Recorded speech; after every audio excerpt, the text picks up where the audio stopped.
Welcome to 32 and 32, where we count. Anyway, that's beside the point. At the end of the day, it's a business. If you're the Rams, you are officially coming off the absolute worst performance in the Super Bowl ever. I think Robert Kraft is peas in someone else's pod.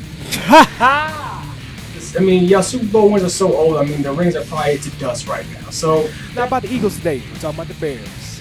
Yeah. So, as usual, let's take a look first at their free agent signings. Thanks for watching, folks. That is today's analysis of the Minnesota Vikings.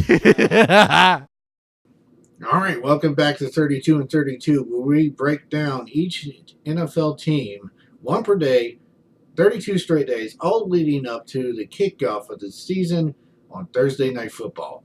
Today's team is the Detroit Lions. big cats of the Motor City. All right, so last season was Matt Patricia's first season in Detroit, and it was a typical Detroit season. I think Patricia needs to be given another season or two to really gauge how he's going to do, because I don't think you can really gauge a coach in just one season. I mean, you can always ask Arizona. True. Anyways. But I mean, well, honestly, with Detroit, they've just been very stagnant these past few seasons. We've actually really seen no improvement. I mean, Matthew Stafford is a very talented quarterback, but it seems that Detroit is not really trying to build around him the way things have looked the past few years. I mean, I don't even think they've been trying to find a replacement for Megatron. I don't think they even found a replacement for him yet. And he's been out of the league No. for how many years? What, 3, 4 years? 3, 4, yeah. So let's take a look. Yeah, I think the Detroit Lions do realize that they have a lot of holes, because they were actually very active not only in free agency but the draft. They had a handful of draft picks. But let's look at free agency first. So they want to improve their running game with the addition of C.J. Anderson, Danny Amendola. In the passing game, I've said in the past, I don't think he's a number one, and I don't think they have a number one at this point. They do look like they've tried to beef up the defense with the addition of Trey Flowers, Justin Coleman, and Rashawn Melvin. Tom Savage is the backup quarterback, apparently. Although I do have to say, I do like the addition of Jesse James at tight end. He was quite the contributor for Pittsburgh with Big Ben.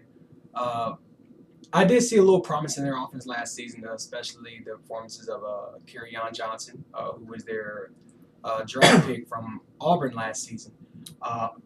But, I mean, through free agency, it looks like they're trying to build some more pieces around Matthew Stafford. Yeah.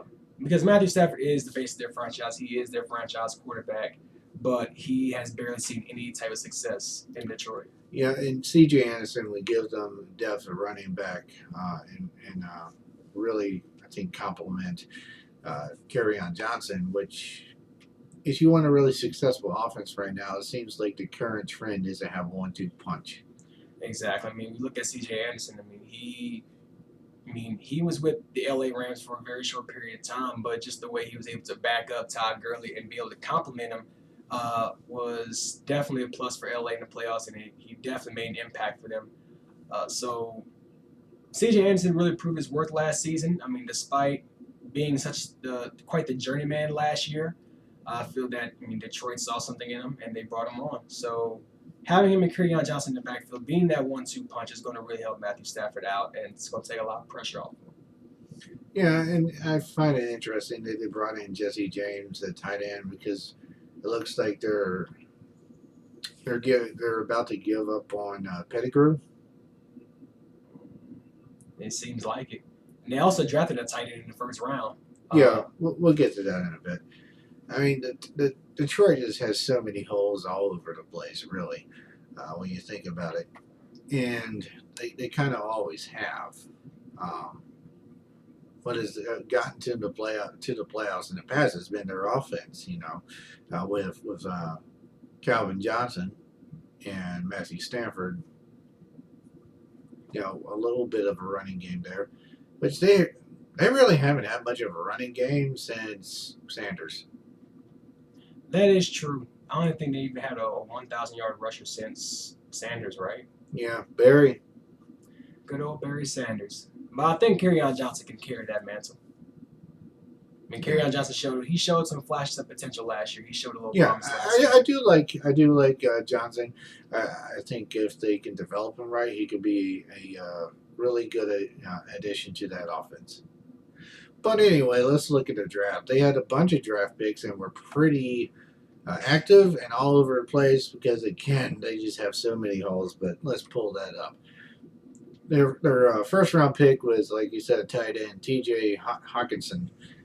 Um, they got a lot on defense early in the draft, and then they just kind of switched to offense later in the draft. I find that process pretty interesting. I mean, Detroit, like you said, they had a lot of holes, and they basically just went all over the place. I mean, in the draft, you don't want to go strictly off of need. You want to try and get as much power as you can. And I think that's what Detroit did. I don't think they drafted based off of need. They were all over the place, and they, sometimes in the draft you gotta shoot from the hip. You just want to get as much power as you can because you never know what you're going to get out of a lot of these players. Either they're going to turn out to be some great players, they're going to turn out to be incredible contributors, or they're just going to turn out to be busts. I mean, only time will tell. But personally, I like the pick of Will Harris in the third round at safety. I mean, it's going to add some depth to the secondary. Yeah, and like I said, they really focused on defense early on. After drafting the tight end, he was linebacker, safety, defensive end, and then cornerback. And then they also drafted 2 tight ends. So I think they're really trying to improve their tight end production there. Well, tight ends, that's one of the most trusted positions as far as hands is concerned. I mean, tight end is more like they're versatile. They, blocking in the run game, being able to get open, being able to extend the play. So, help extend the play for the quarterback. But I wouldn't be surprised if they get rid of Pettigrew in the near future. Well, I mean, you got Jesse James. They also got Hawkinson from Iowa. They drafted 2 tight ends, and they signed another one in free agency. So yeah, I wouldn't be surprised if Pettigrew doesn't show improvement here in the offseason, they're most likely going to release him before the season starts, and he's probably going to get picked up by another team. So I'm really interested to just sit back and watch the Lions this year, see if they make improvements, see how Patricia handles last year's failure. He didn't have much to work with last year, so it wasn't a surprise that they had, once again, a losing season. But I don't blame Matt Patricia for...